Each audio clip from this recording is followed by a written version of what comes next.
আসসালামু আলাইকুম everyone, welcome back to MS Assam blog. দূরে এবং কাছে, দেশ এবং দেশের বাহিরে যে যেখান থেকে আমার ভিডিওটি দেখছেন সবাইকে অসংখ্য অসংখ্য ধন্যবাদ।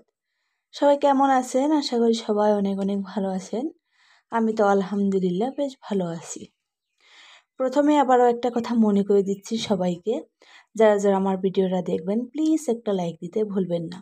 আপনাদের একটা লাইকে কিন্তু আমার ভিডিওটা অনেকের কাছে পৌঁছে দিতে সাহায্য করবে। অনেক দিন পর পর একটা করে ভিডিও নিয়ে আসি।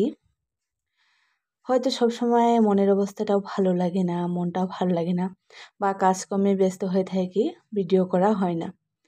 তারপরেও এত কষ্ট করে ভিডিও দেওয়ার পরেও অনেকে ভিডিও দেখেন না, বা যারা যারা দেখেনও লাইক দিয়ে দেন না, সেই জন্য কিন্তু খুব একটা ভিডিও দিতে ইচ্ছে হয় না।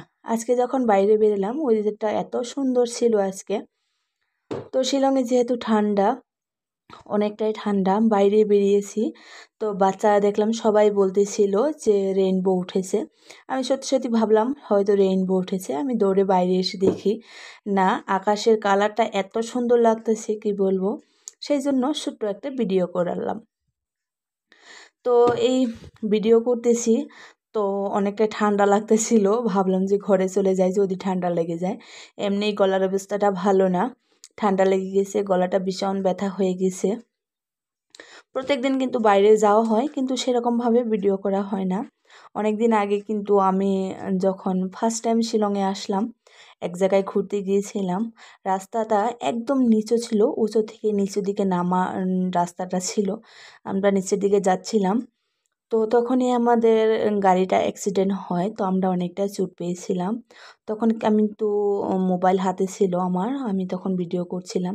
সেখান থেকে যে আমার মনের ভিতরে একটা ভয় ঢুকেছে, তারপর থেকে যখনই আমি বাইরে যাই কোনো দিনও কিন্তু আমি ভিডিও করি না।